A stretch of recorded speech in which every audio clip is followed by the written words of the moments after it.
Bismillahirrahmanirrahim. Assalamualaikum warahmatullahi wabarakatuh. Pertama-tama dan yang paling utama, marilah kita panjatkan puja dan puji syukur kita terhadap kehadirat Allah Subhanahu wa Ta'ala, karena berkat rahmat dan hidayatnya sehingga kita dapat berada pada titik sekarang. Tak lupa juga sholawat serta salam selalu tercurahkan kepada junjungan kita Nabi Agung Nabi Muhammad Sallallahu Alaihi Wasallam, dan semoga kita mendapatkan syafaatnya di hari akhir kelak.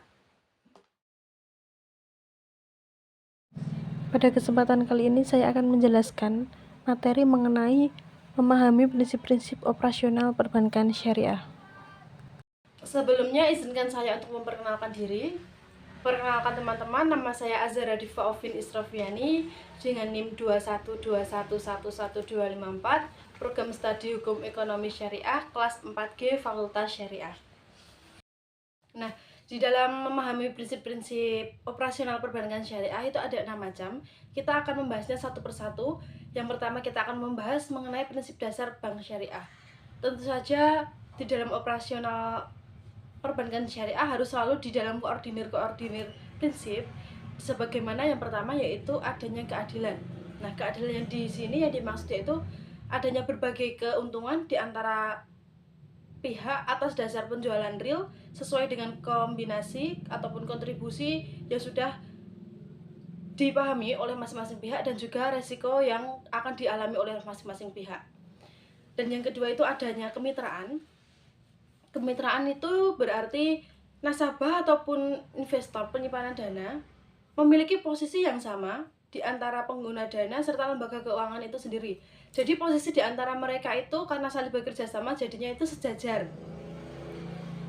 Yang ketiga yaitu adanya transparansi.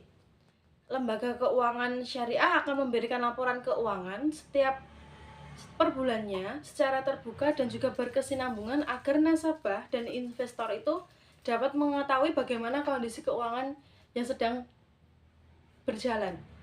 Yang keempat yaitu universal. Nah, universal itu memiliki arti yang tidak ada membedakan antara satu dengan yang lainnya. Di antaranya tidak membedakan suku, ras, agama, golongan di dalam masyarakat sesuai dengan prinsip Islam sebagai rahmatan lil alamin.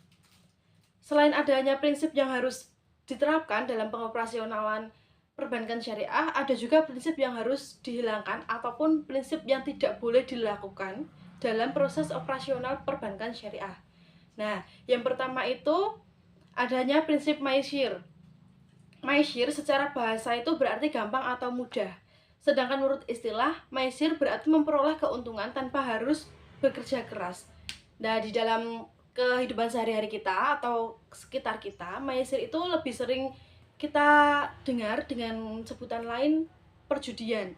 Karena perjudian itu dilarang di dalam agama Islam, maka sudah jelas bahwa prinsip maisir ini dilarang untuk dipergunakan dalam peroperasionalan perbankan syariah. Nah, prinsip dalam peroperasional perbankan syariah yang harus dijauhi yang kedua yaitu adanya gharar. Gharar sendiri menurut bahasa memiliki arti pertaruhan, sedangkan menurut istilah gharar berarti sesuatu yang mengandung ketidakjelasan ataupun pertaruhan dan perjudian. Setiap transaksi yang masih belum jelas harganya ataupun tidak ada benda di dalam kuasanya tersebut, maka dikatakan gharar. Karena hal itulah perbankan syariah dianjurkan untuk tidak menggunakan prinsip tersebut. Yang ketiga yaitu adanya riba. Nah, pasti teman-teman sudah tidak asing lagi dengan apa itu riba.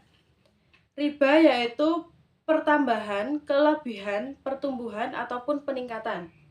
Sedangkan menurut istilah, riba berarti pengambilan tambahan dari harta pokok ataupun modal yang dilakukan secara batil. Dalam hal ini, para ulama sudah sepakat untuk memberikan sifat haram kepada riba tersebut, maka riba sangat tidak boleh diterapkan prinsipnya di dalam pengoperasionalan perbankan syariah. Nah, selanjutnya memasuki prinsip operasional perbankan syariah. Yang kedua yaitu adanya prinsip titipan ataupun depository. Pasti teman-teman sudah tidak asing lagi dengan kalimat depository, karena sekarang sudah banyak anak muda yang sudah menerapkan prinsip tersebut. Nah, di dalam tradisi fikih, prinsip atau prinsip titipan ataupun prinsip simpanan ini dikenal sebagai prinsip al-wadi'ah. Nah, wadi'ah sendiri jika diartikan secara bahasa memiliki arti mengantarkan sesuatu kepada orang lain selain pemiliknya agar dipelihara. Sedangkan menurut syariah, wadi'ah itu memiliki arti pemilik harta atau wakilnya untuk mewakilkan kepada orang lain untuk memelihara hartanya. Nah, apabila dilihat dari segi fungsinya, wadi'ah itu dibagi menjadi dua. Yang pertama yaitu ada wadi'ah yad amanah, yang kedua ada wadi'ah yad damamah. Nah, kita akan bahas satu persatu. Yang pertama kita akan membahas wadi'ah yad amanah dahulu ya teman-teman. Wadi'ah yad amanah itu adalah akad titipan yang dimana penerima titipan adalah penerima kepercayaan. Nah, jadi di dalam prinsip wadi'ah yad amanah ini, apabila ada kehilangan ataupun kerusakan pada aset yang sudah dititipkan kepada orang yang diberi kepercayaan, orang yang diberi kepercayaan tersebut tidak memiliki hak untuk harus mengganti segala resiko tersebut, kecuali apabila resiko tersebut terjadi karena adanya kelalaian dari pihak yang bersangkutan. Nah, contoh dari wadi'ah yad amanah ini adalah penitipan surat-surat. Selanjutnya yaitu ada wadi'ah yad damamah. Lah, wadi'ah yad damamah sendiri itu adalah akad titipan yang dimana penerima adalah penjamin keamanan aset yang dititipkan dan harus bersedia untuk bertanggung jawab penuh. Jadi dalam prinsip wadi'ah yad damamah ini, apabila adanya kerusakan di dalam barang yang sudah dititipkan tadi, hal tersebut menjadi tanggung jawab penuh oleh pihak yang dititipkan. Berbeda halnya dengan wadi'ah yad amanah tadi. Selanjutnya ada rukun-rukun wadi'ah. Rukun wadi'ah sendiri itu ada 4. Yang pertama yaitu ada wadi'ah ataupun yang dititipkan, barang yang dititipkan. Yang kedua ada sigoh. Yang ketiga ada mudi. Mudi itu yang menitipkan. Yang keempat ada wadi yang menerima. Nah, kita selanjutnya akan memahami prinsip operasional perbankan syariah. Poin keempat ya teman-teman. Poin keempat dari prinsip operasional perbankan syariah tersendiri yaitu adalah jual beli. Nah, pengertian jual beli di sini itu lebih menekankan bahwa di dalam dunia perbankan syariah itu mengandung sejumlah keutamaan. Terutama adanya tujuan keuangan selalu diberikan ke area yang nyata, karena bisnis tersebut nilainya adalah barang yang dipertukarkan. Nah, mirip dengan harga nego, tidak berubah ataupun tetap sampai dengan berakhirnya kontrak. Jenis dari prinsip jual beli tersebut ada 3. Yang pertama yaitu pembiayaan murabahah, yang kedua ada pembiayaan salam, yang ketiga ada pembiayaan istihna. Nah, kita akan bahas satu persatu mengenai jenis dan prinsip jual beli ini tadi, pembiayaan ini tadi. Nah, yang pertama yaitu ada pembiayaan murabahah. Di sini pengertiannya yaitu pembiayaan murabahah itu dapat diartikan sebagai jenis pembiayaan yang mana pihak bank itu bertindak sebagai penjual, lalu nasabah itu bertindak sebagai pembeli. Dalam hal ini, pelunasan terhadap pengadaan barang permintaan dari nasabah tersebut dilakukan secara tangguh untuk menyelesaikan pembiayaan tersebut melalui angsuran. Contoh dari pembiayaan murabahah ini adanya dengan contoh kredit barang. Yang kedua yaitu ada pembiayaan salam. Nah, pembiayaan salam itu adalah pembiayaan yang pola bayarnya itu di depan ataupun di muka. Dalam perbankan syariah, pola pembayaran inilah yang harus dilakukan karena ini merupakan salah satu pembayaran melalui tunai di dalam jenis pembiayaan ini. Harga beli dari nasabah tersebut ditambah keuntungan yang menjadi tolak ukur bank dalam menetapkan harga jual tersebut. Nah, dalam hal ini contoh dari pembiayaan salam yaitu dengan salah satunya adalah belanja di e-commerce. Yang ketiga yaitu pembiayaan istihna. Pembiayaan istihna adalah jenis pembiayaan di mana akad jual dan belinya sama dengan pembiayaan salam. Nah, akan tetapi pola pembayaran baik secara tunai maupun angsuran dalam pengadaan barang tersebut dapat dilakukan di akhir, di tengah, ataupun di awal, ataupun di muka. Pembiayaan manufaktur secara serta konstruksi merupakan wujud pengaplikasian di dalam bank syariah. Nah, dalam pembiayaan istihna ini contohnya yaitu seperti PO barang ataupun pembayaran rumah syariah.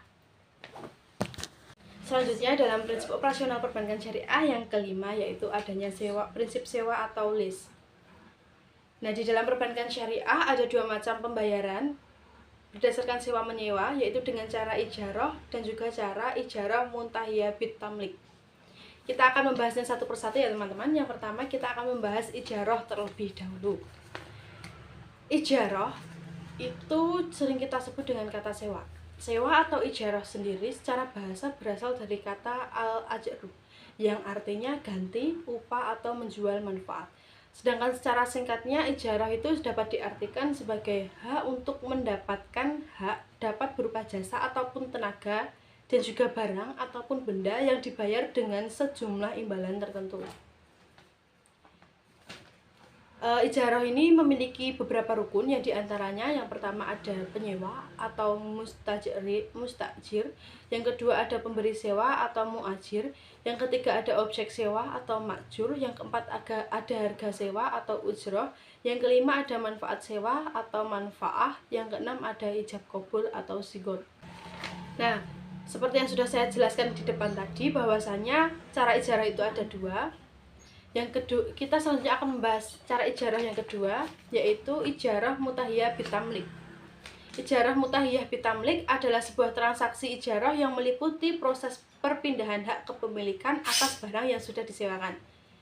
Menurut Ayub, ijarah mutahiyah bitamlik adalah sebuah transaksi yang mendasar pada akad ijarah dan pemindahan kepemilikan objek sewa yang dibuatkan lagi akad yang terlepas atau tidak terkait dengan akad ijarah.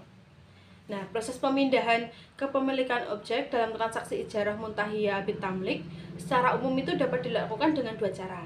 Nah, cara pertama itu ada cara hibah. Cara hibah adalah transaksi ijarah yang diakhiri dengan perpindahannya kepemilikan barang dengan cara hibah dari pemilik barang sewa kepada penyewa. Cara yang kedua yaitu janji untuk menjual.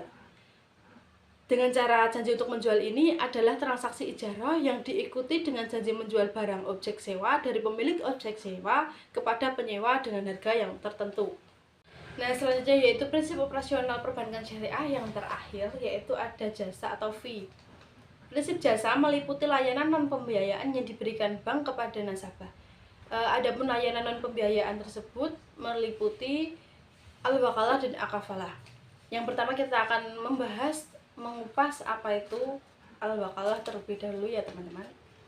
Al-wakalah secara etimologi memiliki pengertian seperti perlindungan, yang berarti pencakupan, tanggungan ataupun pendelegasian atau pemberian kekuasaan atau yang mewakilkan.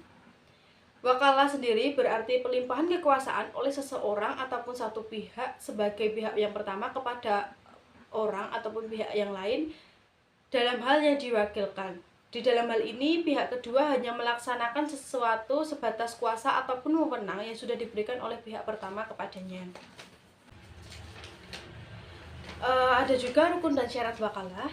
Yang pertama yaitu adanya pemberi kuasa, yang kedua adanya pihak penerima kuasa, yang ketiga ada objek yang dikuasai, yang keempat adanya ijab kabul. Selanjutnya ada juga beberapa macam wakalah.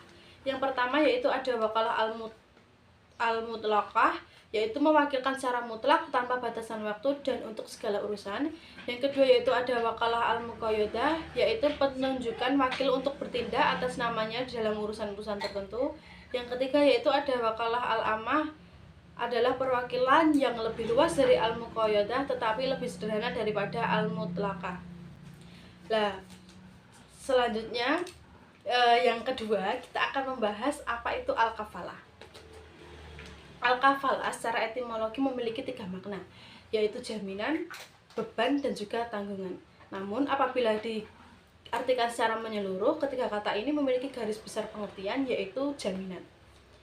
Kafalah itu sendiri adalah akad dari sebuah pihak pertama dan juga pihak kedua dapat berupa perjanjian yang mengikat di mana tidak dapat dibatalkan oleh secara belah pihak. Pihak penjamin tersebut bisa menambahkan imbalan dari pihak yang tanggung selagi tidak memberatkan pihak yang tertanggung satu pihak. Kafalah sendiri itu digolongkan menjadi dua, teman-teman. Yang pertama yaitu kafalah dengan jiwa yang dikenal dengan kafalah bil al-wajahi. Yang kedua yaitu adanya kafalah dengan harta. Mungkin hanya itu yang dapat saya sampaikan. Apabila ada kurang dan lebihnya dalam penyampaian materi, saya mohon maaf yang sebesar-besarnya. Wabillahi taufiq wal hidayah. Wassalamualaikum warahmatullahi wabarakatuh.